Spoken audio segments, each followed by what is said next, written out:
창세기 13장. 아브라함은 이집트를 떠나서 네겝으로 올라갔다. 그는 아내를 데리고서 모든 소유를 가지고 이집트를 떠났다. 조카 롯도 그와 함께 갔다. 아브라함은 집짐승과 은과 금이 많은 큰 부자가 되었다. 그는 네겝에서는 얼마 살지 않고 그곳을 떠나 이곳저곳으로 떠돌아다니다가 베델 부근에 이르렀다. 그곳은 베델과 아이 사이에 있는 예전에 장막을 치고 살던 곳이다. 그곳은 그가 처음으로 제단을 쌓은 곳이다. 거기에서 아브람은 주님의 이름을 부르며 예배를 드렸다. 아브람과 함께 다니는 롯에게도 양떼와 소떼와 장막이 따로 있었다. 그러나 그 땅은 그들이 함께 머물기에는 좁았다. 그들은 재산이 너무 많아서 그 땅에서 함께 머물 수가 없었다. 아브람의 집짐승을 치는 목자들과 롯의 집짐승을 치는 목자들 사이에 다툼이 일어나곤 하였다. 그때 그 땅에는 가나안 사람들과 브리스 사람들도 살고 있었다. 아브라함이 롯에게 말하였다. 너와 나 사이에 그리고 너의 목자들과 나의 목자들 사이에 어떠한 다툼도 있어서는 안 된다. 우리는 한 핏줄이 아니냐. 내가 보는 앞에 땅이 얼마든지 있으니 따로 떨어져 살자. 내가 왼쪽으로 가면 나는 오른쪽으로 가고 내가 오른쪽으로 가면 나는 왼쪽으로 가겠다.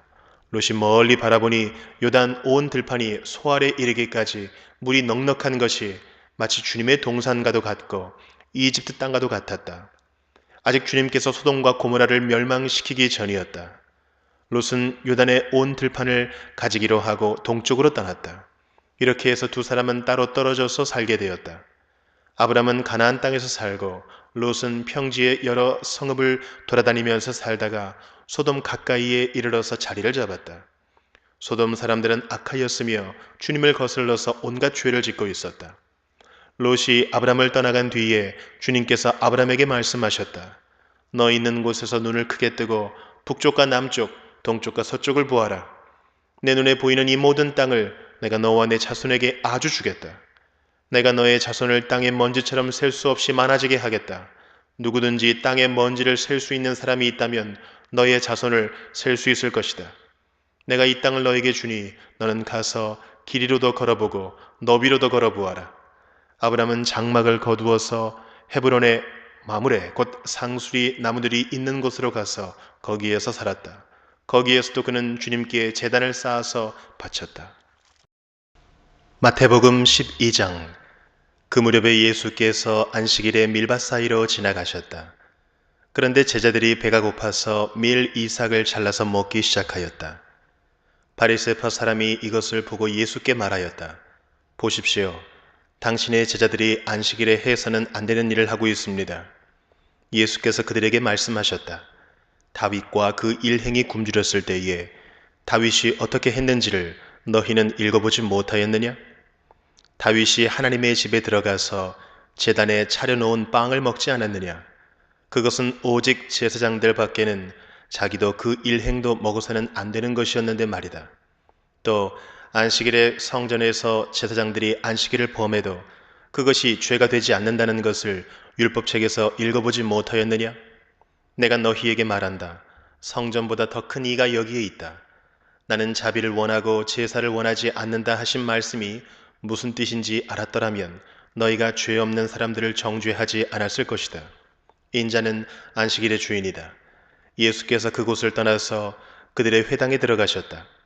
그런데 거기에 한쪽 손이 오그라든 사람이 있었다. 사람들은 예수를 고발하려고 안식일에 병을 고쳐도 괜찮습니까? 하고 예수께 물었다. 예수께서 그들에게 말씀하셨다. 너희 가운데 어떤 사람에게 양 한 마리가 있다고 하자. 그것이 안식일의 구덩이에 빠지면 그것을 잡아 끌어올리지 않을 사람이 어디에 있겠느냐? 사람이 양보다 얼마나 더 귀하냐? 그러므로 안식일에 좋은 일을 하는 것은 괜찮다. 그런 다음에 손이 오그라든 사람에게 말씀하셨다. 내 손을 내밀어라. 그가 손을 내미니 다른 손과 같이 성하게 되었다. 그래서 바리새파 사람들은 밖으로 나가서 예수를 없앨 모의를 하였다. 그러나 예수께서 이 일을 하시고서 거기에서 떠나셨다. 그런데 많은 무리가 예수를 따라왔다. 예수께서는 그들을 모두 고쳐주셨다. 그리고 자기를 세상에 드러내지 말라고 단단히 당부하셨다. 이것은 예언자 이사야를 시켜서 하신 말씀을 이루시려는 것이었다. 보아라, 내가 뽑은 나의 종, 내 마음에 드는 사랑하는 자, 내가 내 영을 그에게 줄 것이니 그는 이방 사람들에게 공의를 선포할 것이다. 그는 다투지도 않고 외치지도 않을 것이다. 거리에서 그의 소리를 들을 사람이 없을 것이다. 정의가 이길 때까지 그는 상한 갈대를 꺾지 않고 꺼져가는 심지를 끄지 않을 것이다. 이방 사람들이 그 이름에 희망을 걸 것이다. 그때의 사람들이 귀신이 들려서 눈이 멀고 말을 못하는 사람 하나를 예수께 데리고 왔다. 예수께서 그를 고쳐주시니 그가 말을 하고 보게 되었다. 그래서 무리가 모두 놀라서 말하였다. 이 사람이 다윗의 자손이 아닌가? 그러나 바리새파 사람들은 이 말을 듣고 말하였다. 이 사람이 귀신의 두목 바알세불의 힘을 빌지 않고서는 귀신을 쫓아내지 못할 것이다. 예수께서 그들의 생각을 아시고 이렇게 말씀하셨다. 어느 나라든지 서로 갈라지면 망하고 어느 도시나 가정도 서로 갈라지면 버티지 못한다. 사탄이 사탄을 쫓아내면 스스로 갈라진 것이다. 그러면 그 나라가 어떻게 서 있겠느냐?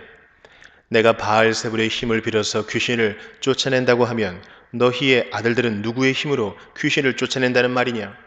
그러므로 그들이야말로 너희의 재판관이 될 것이다. 그러나 내가 하나님의 영을 힘입어서 귀신을 쫓아내는 것이면 하나님의 나라는 너희에게 왔다. 사람이 먼저 힘센 사람을 묶어놓지 않고서 어떻게 그 사람의 집에 들어가서 세간을 털어갈 수 있느냐? 묶어놓은 뒤에야 그 집을 털어갈 수 있다. 나와 함께 하지 않는 사람은 나를 반대하는 사람이요. 나와 함께 모으지 않는 사람은 해치는 사람이다. 그러므로 내가 너희에게 말한다. 사람들이 무슨 죄를 짓든지 무슨 신성 모독적인 말을 하든지 그들은 용서를 받을 것이다. 그러나 성령을 모독하는 것은 용서를 받지 못할 것이다.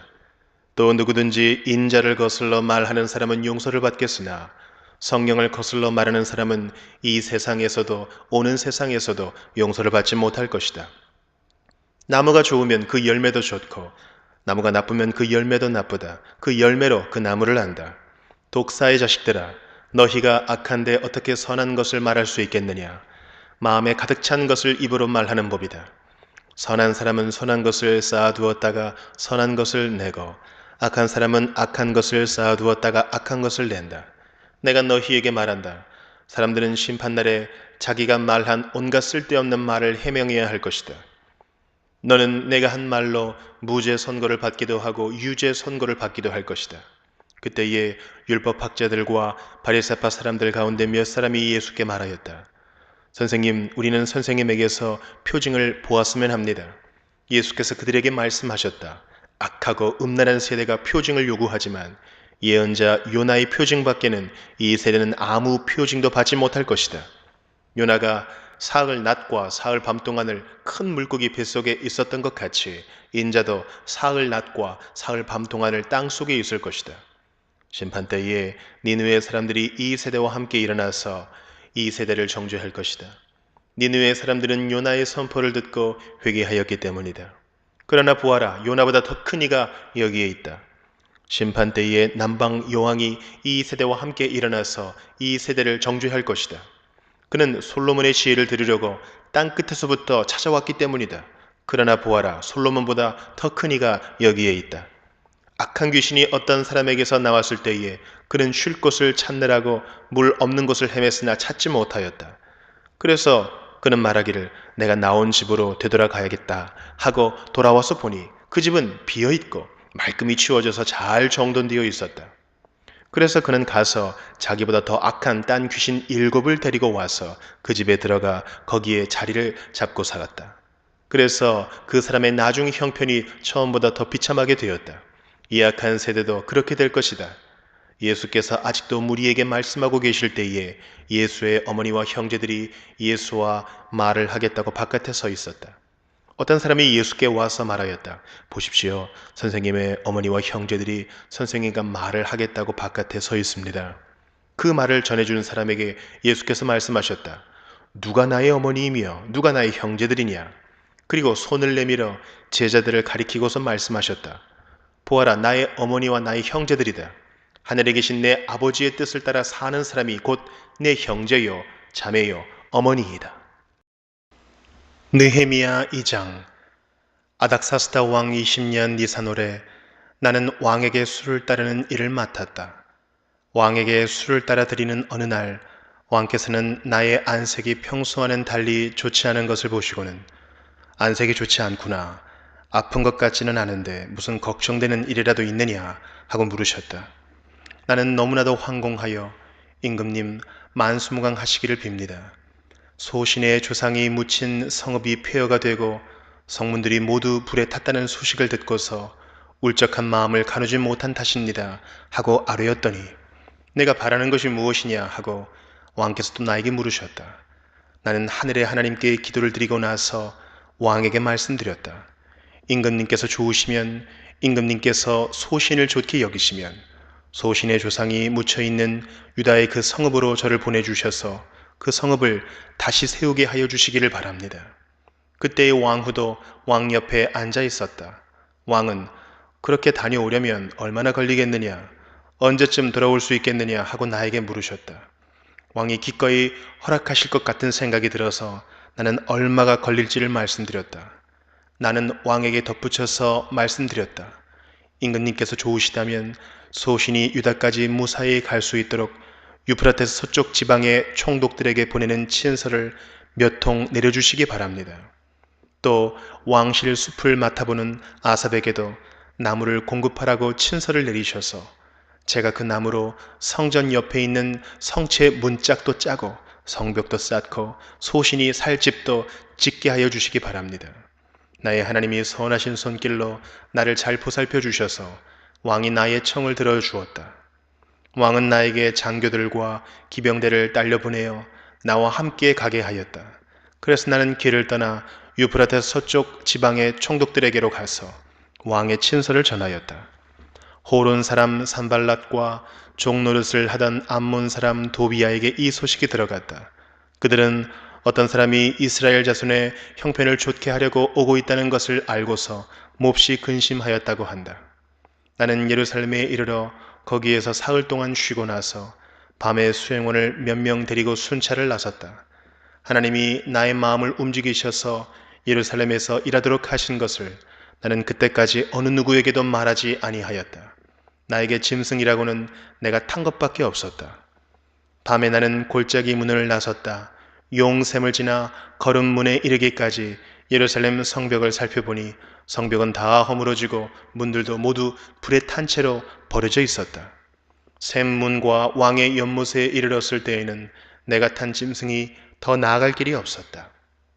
그래서 그날 밤에 나는 계곡을 따라 올라가면서 성벽을 둘러보고 다시 골짜기 문을 지나 되돌아왔다. 그때 내가 유다 사람들이나 제사장들이나 귀족들이나 관리들이나 그 밖에 직책을 가진 어느 누구에게도 이것을 말하지 아니하였으므로 관리들은 내가 어디를 다녀왔는지 무엇을 하였는지 아무도 알지 못하였다. 이렇게 돌아보고 난 다음에 나는 비로소 관리들에게 말하였다. 여러분이 아는 바와 같이 우리는 지금 어려움에 빠져 있습니다. 예루살렘은 폐허가 되고 성문들은 불탔습니다. 이제 예루살렘 성벽을 다시 쌓읍시다. 남에게 이런 수모를 받는 일이 다시는 없어야 할 것입니다. 나는 또한 나의 하나님이 선하신 손길로 나를 잘 보살펴 주신 일과 왕이 나에게 한 말을 그들에게 말하였다. 그랬더니 그들은 공사를 시작하겠다고 나에게 다짐하였고 힘을 내어 기꺼이 그 보람 있는 일을 시작하였다. 그러나 이 일이 호론 사람 산발락과 종 노릇을 하던 암몬 사람 도비야와 아랍 사람 게셈에게 알려지니 그들은 우리에게로 와서 당신들은 지금 무슨 일을 하고 있는 거요? 왕에게 반역이라도 하겠다는 것이요? 하면서 우리를 업신여기고 비웃었다. 내가 나서서 그들에게 대답하였다. 하늘의 하나님이 우리를 위하여 이 일을 꼭 이루어 주실 것이요. 성벽을 다시 쌓는 일은 그분의 종인 우리가 해야 할 일이요. 예루살렘에서는 당신들이 차지할 몫이 없어. 주장할 권리도 기억할 만한 전통도 없어. 사도행전 12장. 이 무렵에 헤롯 왕이 손을 뻗쳐서 교회에 속한 몇몇 사람을 해하였다. 그는 먼저 요한과 형제간인 야고보를 칼로 죽였다. 헤롯은 유대 사람들이 이 일을 기뻐하는 것을 보고 이제는 베드로까지 잡으려고 하였다. 때는 무교절 기간이었다. 그는 베드로도 잡아서 감옥에 가두고 4명으로 짠 경비병 4패에게 맡겨서 지키게 하였다. 6월절이 지나면 백성들 앞에 그를 끌어낼 속셈이었다. 이렇게 되어서 베드로가 감옥에 갇히고 교회는 그를 위하여 하나님께 간절히 기도하였다. 헤롯이 베드로를 백성들 앞에 끌어내기로 한 그 전날 밤이었다. 베드로는 두 쇠사슬에 묶여 군인 두 사람 틈에서 잠들어 있었고 문 앞에는 파수꾼들이 감옥을 지키고 있었다. 그런데 갑자기 주님의 천사가 나타나고 감방에 빛이 환히 비치었다. 천사가 베드로의 옆구리를 쳐서 깨우고 말하기를 빨리 일어서라 하였다. 그러자 쇠사슬이 그의 두 손목에서 풀렸다. 천사가 베드로에게 띠를 띠고 신을 신어라 하고 말하니 베드로가 그대로 하였다. 또 천사가 그에게 겉옷을 두르고 나를 따라오너라 하니 베드로가 감방에서 나와서 천사를 따라갔다. 베드로는 천사가 하는 일이 참인 줄 모르고 자기가 환상을 보고 있는 것이라고 생각하였다. 그들이 첫째 초소와 둘째 초소를 지나서 시내로 통하는 철문에 이르니 문이 저절로 열렸다. 그래서 그들은 바깥으로 나와서 거리를 하나 지났다. 그때 갑자기 천사가 떠나갔다. 그때야 베드로가 정신이 나서 말하였다. 이제야 참으로 알겠다. 주님께서 주님의 천사를 보내셔서 헤롯의 손에서 그리고 유대 백성이 꾸민 모든 음모에서 나를 건져주셨다. 이런 사실을 깨닫고서 베드로는 마가라고도 하는 요한의 어머니 마리아의 집으로 갔다. 거기에는 많은 사람이 모여서 기도하고 있었다. 베드로가 대문을 두드리니 로데라는 어린 여종이 맞으러 나왔다. 그 여종은 베드로의 목소리를 알아듣고 너무 기뻐서 문을 열지도 않고 도로 달려들어가서 대문 앞에 베드로가 서 있다고 알렸다. 사람들이 여종에게 내가 미쳤구나 하고 말하자 여종은 참말이라고 우겼다. 그러자 그들은 베드로의 천사일 거야 하고 말하였다. 그동안에 베드로가 줄곧 문을 두드리니 사람들이 문을 열어서 베드로를 보고 깜짝 놀랐다. 베드로는 손을 흔들어서 그들을 조용하게 하고 주님께서 자기를 감옥에서 인도하여 내신 일을 이야기하였다. 그리고 그는 이 사실을 야고보와 다른 신도들에게 알리시오 하고 말하고는 거기에서 떠나 다른 곳으로 갔다. 날이 새니 군인들 사이에서는 베드로가 없어진 일로 작지 않은 소동이 일어났다.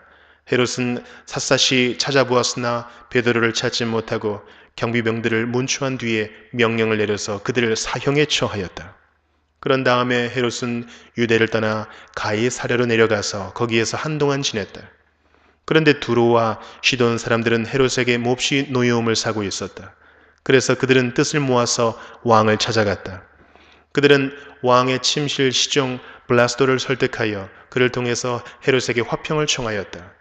그들의 지방이 왕의 영토에서 식량을 공급받고 있었으므로 이렇게 할 수밖에 없었다. 지정된 날에 헤롯이 용포를 걸쳐 입고 왕좌에 좌정하여 그들에게 연설하였다. 그때 군중이 신의 소리다, 사람의 소리가 아니다 하고 외쳤다. 그러자 즉시로 주님의 천사가 헤롯을 내리쳤다. 헤롯이 하나님께 영광을 돌리지 않았기 때문이다. 그는 벌레에게 먹혀서 죽고 말았다. 하나님의 말씀이 점점 더 널리 퍼지고 믿는 사람이 많아졌다. 바나바와 사울은 그들의 사명을 마치고 마가라고도 하는 요한을 데리고 예루살렘에서 돌아왔다.